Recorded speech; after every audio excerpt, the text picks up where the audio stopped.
રાધનપુર શહેરને આખલાઓએ બાનમાં લીધું।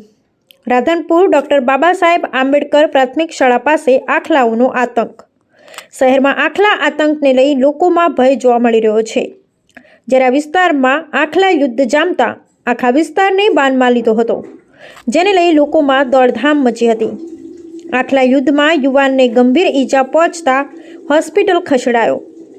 પગના ભાગમાં ગંભીર ઈજાઓ પહોંચી ઘટનાને પગલે સ્થાનિક કાર્યકર નરેશ બારોટે નગરપાલિકા પ્રમુખને જાણ કરતા નગરપાલિકા ટીમ ઘટના સ્થળે પહોંચી આખલાને પકડવાની કવાયત હાથ ધરાઈ હતી। જોકે ઘટનામાં આખલાને નગરપાલિકાની ટીમ દ્વારા પકડી લેવામાં આવ્યા હતા અને પાલિકાના કર્મચારીને પણ ઈજા પહોંચી હતી।